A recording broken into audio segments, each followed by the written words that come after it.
You're listening to the Big Cast, your source for the latest in financial technology. Brought to you weekly by the Best Innovation Group, with your hosts, John Best and Glenn Sarvati. Welcome to another edition of the Big Cast. My name is Glenn Sarvati on behalf of the Best Innovation Group, where we like to do cool things with financial technology. And we are just back from Frisco, Texas, outside of Dallas, where we were at the Venture Tech Conference last week. And we've got interviews with three of the presenting companies, including two of the ones one that came away with the overall Best Pitch Award, and the other, there were two different days where there was a pitch off between the two of them. We have both of the 2 days winners speaking with us, founders from both companies, Harrison Hochman of Sparrow, Rachel Lauren of Debbie, and we're also going to be speaking with Corey Kelly of Legal Karma, one of the other presenters from the 2 days of competition. Actually, there was a third day. I'll get back to that a little bit later as well. So we got plenty of activity this week. You can always find out more about the Best Innovation Group by checking us out at big-fintech.com. And thanks to our sponsor, CUNA. Looks like the conference schedule is finally dying down. I don't see anything else on the CUNA calendar in terms of in-person events for the rest of the year. But they still have a whole variety of really interesting looking virtual roundtables, e-conferences, live chats, etc. coming up. If you check out their website at cuna.coop and look to the events tab, I think you'll find plenty there that'll strike your fancy. And of course, coming up about 6 weeks from now, we won't be talking about CUNA anymore. We'll be talking about America's credit unions, as we mentioned before, now that the merger has been approved by the members of both of the organizations, both CUNA and NAFCU. Speaking of mergers, one of the other pieces of news that popped up over the course of the last week actually came while we were at the Venture Tech Conference, was the merger between two of the major card players in the credit union space, PSCU and Co-op. Don't have time to get into too much of the details here, but I am going to point you to our friends at CU Today. Frank Diekman was also, he's the publisher of CU Today. He was also at Venture Tech, and he's done extensive coverage on that. So we'll post a link if you want to follow up there to find out a bit more. A bit more on Venture Tech. This is a conference that I am really, really impressed with. It's grown significantly over the course. I think this might have been their 5th year of existence. And it's really matured into, I think, an absolute must-go-to in the credit union space. There were 71 credit unions in attendance. That doesn't even count 11 credit union leagues that were there. 26 pitching companies over 3 days. And in this day and age, this is pretty shocking. Of those 26, I had never seen, I think maybe 20 of them were new to me on stage. Even if I might have heard their name, I'd never actually seen them present. That's pretty hard to pull off these days with all these different events going on and all these opportunities to get on stage. And the quality was extremely high. The 71 credit unions, I mention that in part because, in many of these cases, you've got a higher number of fintechs chasing around credit unions as potential partners, customers, etc. This was one where the credit unions actually exceeded the fintechs. So the right level of kind of proportion and conversation, certainly more than I saw in terms of credit union representation at the recent Money 2020, or frankly at Finovate for that matter. And more importantly, and this came up in the conversation there, these are the credit unions that fintechs want to speak to because they're the ones who are actually expressing interest in moving forward with these types of solutions. And one of the things I thought was interesting in some of the more kind of panel-oriented sessions that came up, we've talked about in the notion of getting to yes, a popular kind of sales or negotiating tactic that has been books written about. One of the things that came up here is the value of getting to know faster. Don't strain, and again, credit unions are nice, which is one of the challenges. The fintechs kind of made a blunt statement. Don't string us along. If it's not the right time, let us know. We have limited resources. We need to find partners that are actually moving forward and looking to engage now. If you lead us on, we're just wasting bandwidth that we could be using to find the partners that might be willing to go forward more rapidly. So I thought that was kind of an interesting perspective. Other perspective, and this is something we've been seeing at recent shows, just given the basic status of the market, a very strong prevailing theme of the companies that presented in helping credit unions get to a younger clientele and building the membership among Gen Z, engagement and interest in that, the whole topic of the great wealth transfer that's been coming up, And the other one that we've seen even more broadly across financial institutions, not just among credit unions, is the whole notion of deposit acquisition and retention. Basically shoring up the deposit space, which I just find fascinating because it's just not been on anybody's radar. It just kind of naturally happened. You didn't have to compete for them over the course of the last several years. Well, now you do. And these solutions that always had that kind of baked into them as one of the attributes, it just wasn't something that people focused on as a key takeaway. Now they are. And that's another interesting twist to this. Our first presenter that just we talked to, and this was from the first day of the general competition at Finovate, was a gentleman by the name of Harrison Hochman, who was a co-founder of Sparrow. And let's just jump in and let Harrison tell you what Sparrow is all about. I'm here with Harrison Hochman, the co-founder and CEO of Sparrow, who won the competition today at Venture Tech for day one. Congratulations. It was quite a horse race there at the end, watching the voting come in, but you guys came out ahead. Thank you very much. It was a tremendous, all the companies did amazing, and we're super excited with the results. Competition was pretty fierce. I really loved your solution too. I thought it was very cool. Student lending marketplace is the way you put it, and on a no-code basis. So maybe just say a bit about the opportunity for student lending in the credit union space that you're looking to address. Sure. So what we recognized is that credit unions have a hard time when it comes to attracting, engaging, and retaining the next generation.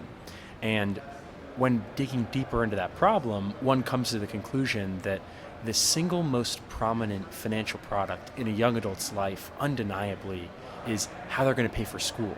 But I guess we see that with SoFi after the fact, but you're taking even one step forward. Completely. And what we realize is 95% of credit unions, they don't offer the solution that is the most pressing in that young adult's life, which is, of course, the student loan to help them pay for their higher education. And why they don't offer it is because of the financial and operational concerns with spinning up the program and running with it. So our solution allows a credit union to offer that student loan solution without having to underwrite, fund, or service these loans.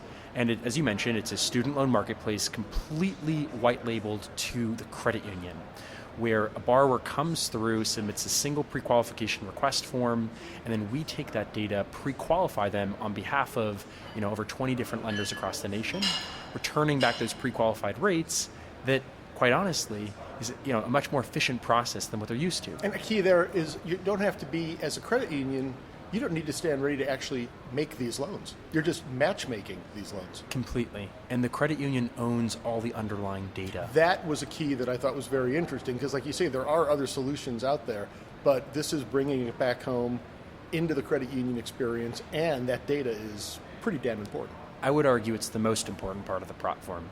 There is the capability of swimming to meet Gen Z where they are and where their needs are most prominent through a student loan for sure.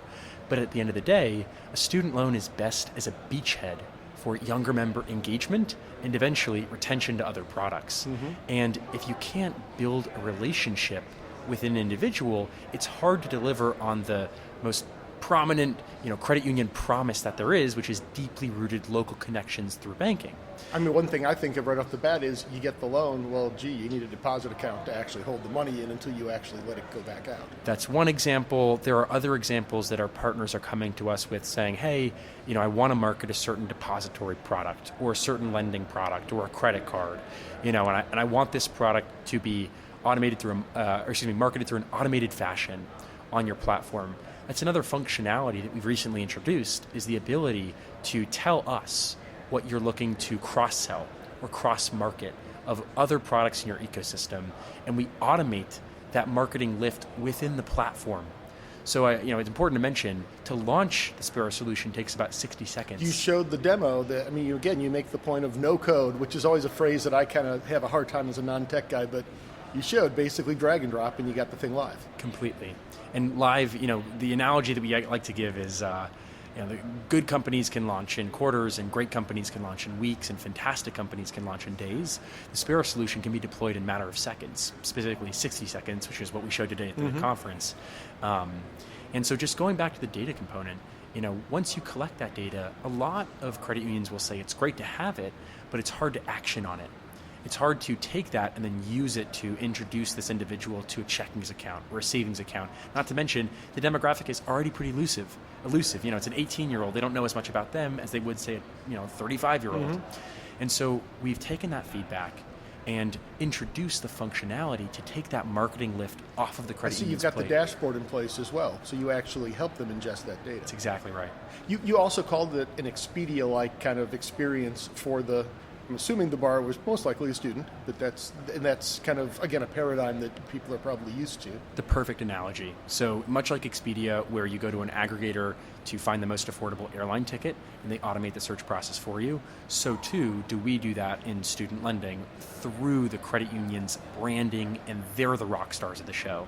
So, borrower comes to the credit union, they click on student loans in the header bar, they're led into the the credit union's branded student loan marketplace, and when they submit that request form for the student loan, we're going to run that pre-qualification process, which takes about 30 seconds, return back the best pre-qualified rates, simplifying that search process down into about 3 minutes. And I know I asked you this question before we started this conversation, but from a credit union standpoint, they have a choice. They can either put this out to the general public so even non-members can browse on it. And my concern there you get a lot more eyeballs. You might get some showrooming and people try to then see if they can grab that same deal elsewhere. Or you can put it behind the login wall, so if someone's aware that the credit union has this service, then once they're a member, they can avail themselves. You make both possible, but I think it sounds like you've seen more experience and more kind of, success by keeping it outside the firewall. We have so far, and you're right in saying you can do both. You can put it in front, you can put it behind, you can do one or the other. We have found that if we're using it as a new member acquisition tool, it's helpful to have non-members use the product. That would seem to make sense, wouldn't it? Yeah. And, again, one of the most compelling things was you've got this in production already at roughly 60 financial institutions, but the one that really jumped out at me was PenFed. The first one we launched with. Literally the first one you went market with was one of the biggest of the credit. That's pretty amazing. Yeah. How did that start? Kudos to their team. They have an amazing team. They're incredibly forward-thinking, and what I will say, they've done an absolutely fantastic job defining their objectives. What do they want from their programs? What are they trying to get done as a credit union? I think the reason that they are so big is, although they are big and operationally complex, they're also very simple, and they execute on the simple things well. Okay. And this being one of those, which is, hey, we understand the objective and the prerogative to go out and get younger members. And that is the key objective that they put out, enunciated on this, was Gen Z. We need an attraction tool. I don't want to speak on their behalf. Okay. Yeah. Fair enough. But it definitely, it's important to basically every one of our partners is to go out there and try and attract and engage the next generation, as they are the lifeblood of the industry. Well, Harrison, this is great stuff. Obviously, I wasn't the only one that thought so, given that you had more than 20% of the audience that thought you were the best of the 8 they saw today. If people want to find out more, what's the best way?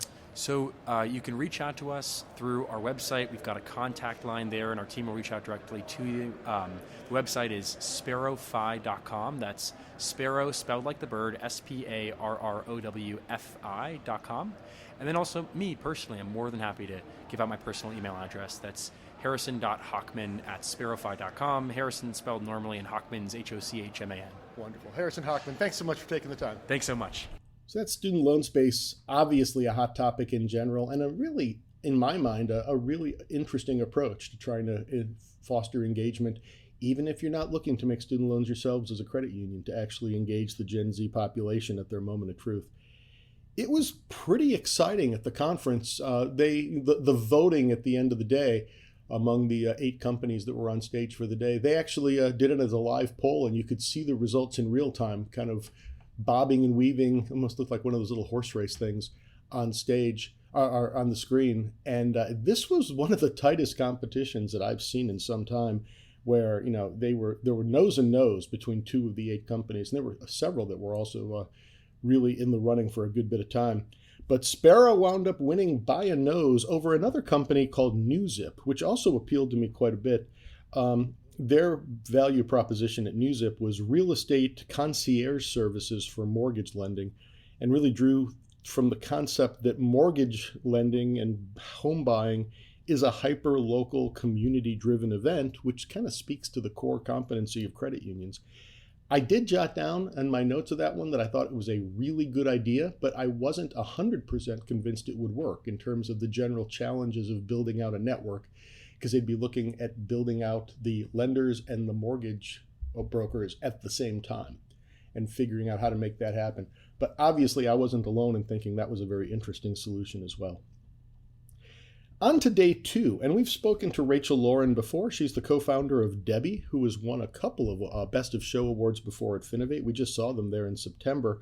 And they have, since we spoke to them last, moved closer into the credit union space for reasons as the realization of the mission, the overlap and the synergy of the mission of Debbie and credit unions in general. So we caught up with Rachel to see what they've got going on, and as I said, they were the winner of the day two competition. So again, Rachel Lauren of Debbie. I'm here with Rachel Lauren, the co-founder and COO of Debbie, which I've just had a chance to catch up with yet again at VentureTech.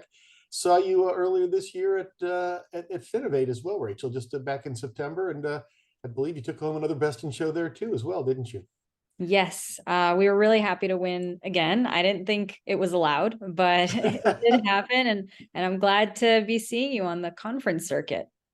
Well, I mean, I remember we first spoke at your debut at Finovate a few years back. Debbie's become more connected to the credit union space since then. Can you tell us a little bit about your evolution over the course of the last couple of years? Yeah. So when we first started the company, and for context, for those who don't know what we do, we're a platform that rewards consumers for better financial behavior. So everything from meeting their debt payoff goals, to saving, to improving their credit, engagement, things like that. And so, our ethos and really our goal is, how do we take, the credit card spending points that everyone's been earning and spending more money and flip that on its head and actually reward people for better financial behavior. And so we started as a completely direct to consumer app before we got to Finovate. We tested this as an experiment. If we could incentivize people to do better with their money, what would happen? Right. And the results were really staggering. We saw people pay off 3 times more debt. We saw people save 10 times more. And so we went out to the financial institution space. We went out to Finovate and said, who wants this? Who's interested in this? How can we work with financial institutions? And I think there was a natural fit with the credit union community. So MSUFCU, really, they approached us immediately after that presentation, where we won Best of Show the first year, and we signed shortly after, and then came the next client. So it really, I think, was a perfect fit.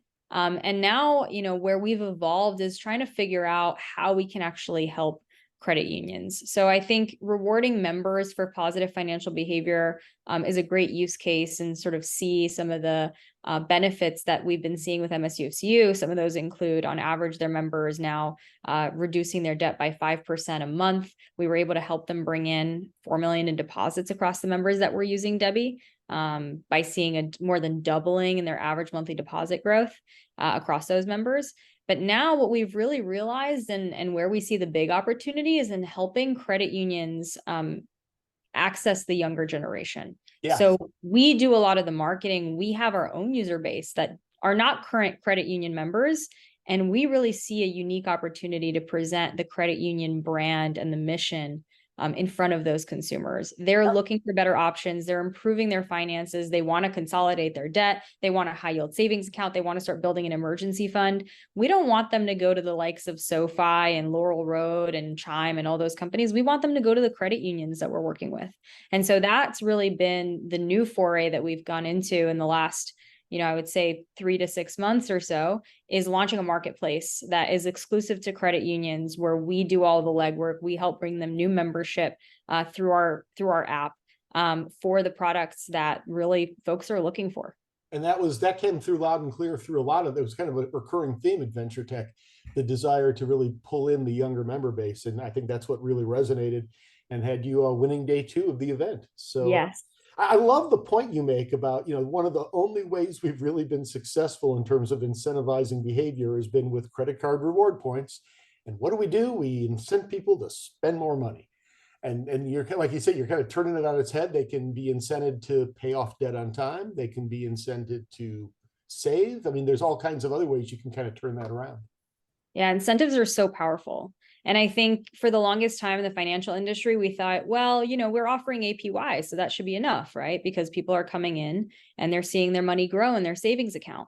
But that's super slow and steady. People need that instant gratification. And so when you think about where instant gratification exists today, it is in that credit card spending realm. So how do we bring that instant gratification to the world of debt payoff, to the world of savings, areas where maybe it is a little bit harder to see that progress, and make it more fun, make it more exciting, and help make the light at the end of the tunnel seem a little bit closer. Yeah, and that's one of the things I think is interesting to mention as well, is a lot of the solutions we were looking at were white labeled. In your case, it's a co-brand. The Debbie brand is actually exposed to the customer. I know that even at Finovate, which is not credit union centric, you were demonstrating based on an app that you could see MSUFCU's logo very clearly at the bottom of the page. But I think you make a really good point that you have an active, is it Facebook, or which social media channel has your biggest discussion group, where it's good to have people looking outside the credit union and people interacting across those lines. Yeah, so we do everything from Instagram, Facebook, TikTok. We have a community of both members and our users all interacting with each other, where they share war stories. That's where we poll them about features. We learn more about their struggles. And going to your point about sort of we became co-branded instead of white labeled. I think part of that was a function of getting stood up really quickly, right? Just us being a smaller startup and wanting to get this tested and doing pilots and sort of a proof of concept in an easier way. But I think what we realized in that process was that actually our brand had a tremendous amount of value in terms of the engagement. Not only that, but also our ability to hone in on the experience and all of the messaging, the communications, the push notifications, all of the nudges that we've built into our system are really, really critical to getting that engagement. And they're just things that can't really exist in an iframe inside of a mobile banking experience. It needs to exist in its own standalone app in order to get people to come in and engage. Now, we could give all of that marketing and communications over to the credit unions, but it's going to be a lot of work for them to do that legwork. So that's another piece. And sorry, go ahead. I was just going to say, as long as you're actually driving and making people aware of the opportunity that is in front of them at credit unions, if it's only being done within the credit union walls, you've got to find the credit union first. But you can find Debbie in the wild and then find out more about it and move over, right? Exactly. So what we're doing now is, like I said, we're using Debbie as a channel to create new credit union members. And actually, we're allowing people now to step off of our wait list by becoming a member with one of our partner institutions. So that's driving, some of the membership growth that we're seeing. As well. So you're still running a wait list on the direct side. Yeah, right? There is still a wait list. Obviously, we need to have the partners to be able to monetize everyone. We don't want to spend a bunch of money bringing in a bunch of users that we can't monetize. But yeah, a big part of that is having them become, members with credit unions in their area. So of the credit unions you've been talking to, I think we've kind of covered a little bit of this already, but are you finding the greater appeal is the engagement and the financial wellness aspect, or is it the attracting of the younger generation? That's a good question. That's a good question. I do think a lot of credit unions are interested in the member engagement piece. They do still want that integration. They do want the experience to live inside their mobile banking and their digital banking. I'm having those conversations now to really understand what needs to exist there and what can exist outside. Not because, we're super precious about our technology, but because we want to make sure that the consumer has the best experience and we can engage them with those nudges, with those push notifications, with the emails, with the text messages that we're so good at doing. So I think there is a balance between the two, and really what we envision long-term is a Delta Amex experience where the modules exist inside the digital banking, but it does take you to an additional experience that allows you to interact and have a more full featured experience. So that's a little bit of what we're playing around with there, and trying, and we're actually, you know, looking for credit unions to work with us on designing what that will look like in sort of the next phase of the member engagement piece. We got a ton. I mean, what I pitched at Venture Tech was really the new member engagement piece, and it sounded like a lot of folks were interested in that. They wanted to work with us to become that, you know, next generation marketplace. Because when you look at the current marketplaces and where young people find out about financial products today, it's NerdWallet, Credit Karma, Bankrate, and credit unions just don't exist there. The only credit union I think I've ever seen on any of those marketplaces is PenFed and maybe Navy Federal. The smaller credit unions, they don't have the budget. They don't stand a chance to kind of compete on those platforms. And so for us, we want to be the exclusive we want to exclusively offer this to credit unions and really work with them to grow that brand presence for the younger consumer. Well, the message clearly resonated based on the vote that came through on Tuesday when you presented. It's been fascinating. Which I love that analogy too. The Amex Delta makes a ton of sense. So if people are not aware of what you're doing already and they want to find out more or continue that conversation you just mentioned about the engagement, what's the best way to find out more? Yeah, you can reach out to me at Rachel@joindebbie.com. You can also go to our website, which is joindebbie.com/partners. So JOINDEBBIE.com/partners. And there you can see all the information about what we provide, how our service works, and you can schedule a demo and a meeting with me. Well, I'm sure it's a continuing story. I've enjoyed watching it so far for the last couple of years, and I'm going to enjoy continuing to do so. Rachel Lauren, COO and co-founder at Debbie. Thanks again for taking the time. Thanks, Glenn. I really like their idea of kind of turning it, it's kind of beautiful disruption, turning the notion of credit card rewards points on its head. As we know, credit unions, for the most part, are not terribly involved in the credit union space. In the credit card space. Debit cards are much more their stock and trade. So if we can take that rewards point model and turn it on its ear and really make it more aligned with the overall mission of credit unions in terms of financial wealth, financial health, wellness, education, things like that. I really like that model.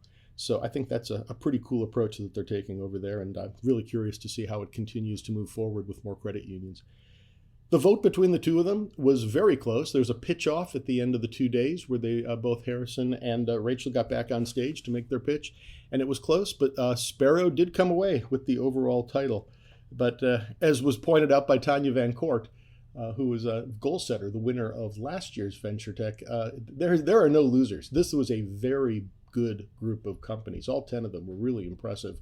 And last year's number 2, a company called Ranks, was in attendance, and they've actually done great over the last year as well. So I don't think that there's absolutely anything to be worried about not winning the absolute title. I think number 2 is a pretty darn good award. Another cool idea that I saw there was from a gentleman named Corey Kelly. Started up a company called Legal Karma, and another bold approach to disruption in the legal services space. So let's have a list of that one. I'm here with Corey Kelly, the founder and CEO of Legal Karma, one of the presentations that caught my eye at Venture Tech. A lot of them caught my eye. It was a really great conference. Hope you agree, Corey. But thanks for taking the time the day after to catch up on Legal Karma. Glad to be here, Glenn. Thank you.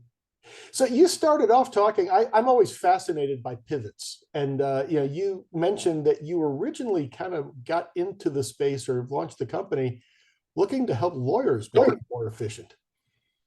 And that kind of changed as you got closer into the space. Can you say a bit more about that? Yeah, that's exactly right. I mean, what I was really fascinated with was changing the way Americans receive legal services. Or, another way to think about it is, how can we impact the delivery of legal services? Because I think that's really the crux of the issue. There's been automation tools on the market for decades, but why aren't they getting used? And so the problem that I zoomed in first on was, how can I change the delivery? And we started with lawyers, and we kind of built like a digital storefront so lawyers could sell productized legal services, kind of like LegalZoom, but with all of the legitimacy and quality of a real attorney behind the wheel. But ultimately, the company died on the fact that, lawyers, don't want to reduce their billable hours. And even though they could scale with less headcount, they just, I don't, they just don't understand that. They don't have like, they're not business people. They know the billable hour. And that company literally, the first go to market literally died on, why would we be more efficient when we could remain inefficient and bill our clients more by the hour? I mean, I heard that on so many sales calls. It was sickening. Sounds vaguely Orwellian or something. Yeah, wow. That's interesting. But so, I mean, but the foundation of the product that you put together kind of got repurposed into this space. I mean, now you're working through the financial institution. Right. So, it's the same product in every way. And, really everything changed, kind of like I mentioned at Venture Tech yesterday, when we found our first really big customer, Desert Financial, and they do over 1,000 estate plans every month. Every 1,000 a month. Wow. It's amazing. And, when we saw that, we really couldn't believe it. And our tech was perfect for what they were doing and, put a lot of their kind of more difficult and time-consuming manual tasks, or what lawyers would call billable hours, but what any other company calls an expense. And we were able to really shore a lot of that work up, and became their primary tech provider. And then went to where I was like, well, let's go to every credit union's will and trust department and improve that. And that was when we learned that no other credit unions had will or trust departments. This was a really unique thing to Desert Financial. And I guess from I think the phrase you use is you've effectively productized their process. Is that kind of what Legal Karma is doing at this point? Yeah, there's a lot of other products out there that help you, sell, legal, like estate planning products to your members. But it's really nuanced.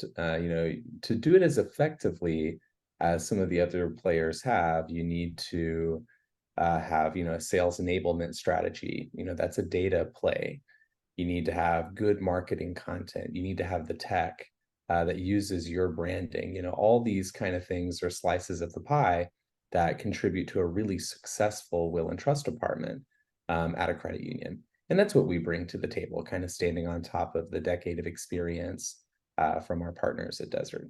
And from what I recall, I think you mentioned it's a white labeled solution. So it's actually offered entirely embedded within the online banking experience. And I think you said you're integrated with Alchemy, correct?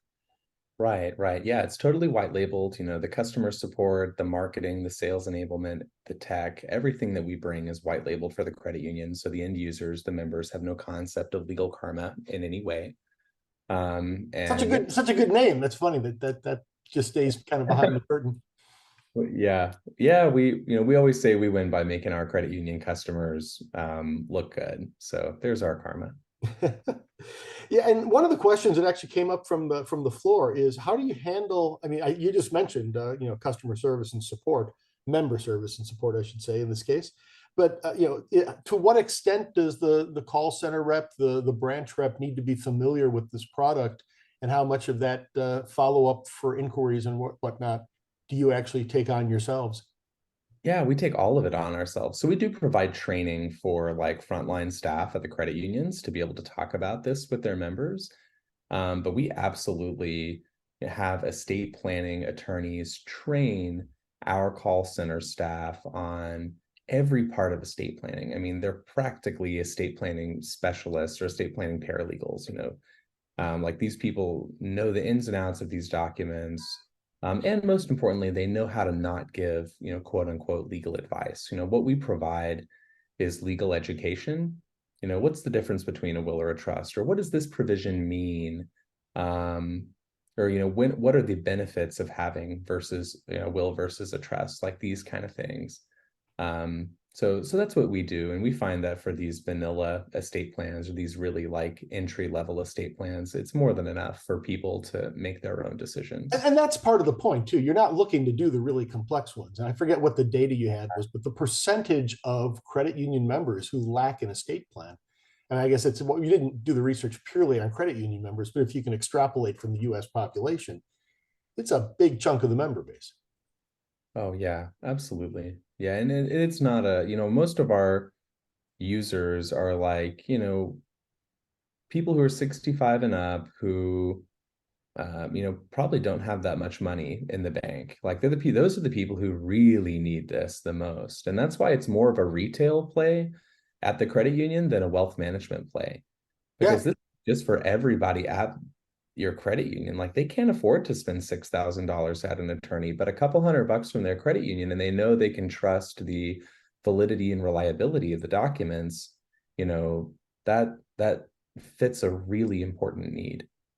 Yeah, the one thing that keeps coming in my mind, and I think I'm pretty sure you've got a good answer for this one, is you're competing with some really deep-pocketed players. I mean, somebody who has a name a lot like Legal Karma, and somebody who's got a name that sounds a lot like Wills and Trusts too. And I see them advertising on TV. So, what do you see as your secret sauce in terms of working your solution as opposed to something that may get higher visibility? Well, if essentially we're not direct competitors of those individuals, we make the credit unions direct competitors with those individuals. Right. And if end users are posed next to calling their credit union their trusted financial institution versus an online form generator company, and the price is competitive, it's a no-brainer. The conversion that you'll see will be through the credit union. I tend to agree. I was hoping I'd hear that from you first, so that's great. Well, and the numbers back it up too. Some of those kind of B2B like rev share agreements we've seen some credit unions enter, they see really low penetration rates. And there's a lot of problems with that. They're taking the members out of the credit union. They're not, telling the credit union which members are buying or what they're buying. The value is being taken out of the organization. And with Legal Karma, I think the reason the pen rates or the penetration or sale rates are so much higher are because it is the credit union's brand. And they know they're getting it from their trusted institution. It just makes sense that you would get it from them. It's like natural. And I think you said you've got 5 that are live right now that you're working with, credit unions? Yeah, that's right. I kind of say we're 5 going on 30. We've got about 300 credit unions in our active pipeline. About 100 of those are mid to late stage, and then about 35 of those are really late stage. So we're moving. Good news. Good to hear. And if people want to find out more, what's the best way to do so? Yeah, you can go check our website out at legalkarma.io. There's a really great explainer video on there about how we work with credit unions. Or you can reach out to me, Corey, Kory, at legalkarma.io. Or there's ways on our website to engage with us. Any of those, we'll see them all. Wonderful. Corey Kelly, founder and CEO of Legal Karma. And as I said, it was a pleasure meeting you at Venture Tech. And I think it's a great idea. I think, like you say, it's a natural fit. So I wish you all the luck in the world. Thank you so much, Glenn. After we spoke, Corey reminded me, or actually told me he was sorry that he didn't mention this. Legal Karma is already in the process of expanding their overall portfolio of services into other basic legal services, needs like setting up of small businesses and corporations and whatnot, which again would be a wonderful service for, if you're talking about sole proprietors and the kind of folks who don't have a lot of money to set up a corporation.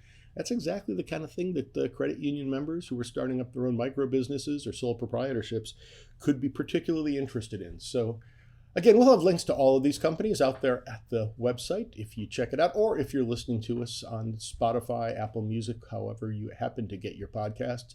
Click through, and in the show notes, you should find links to all of these companies, as well as some of the other things I've mentioned over the course of this show.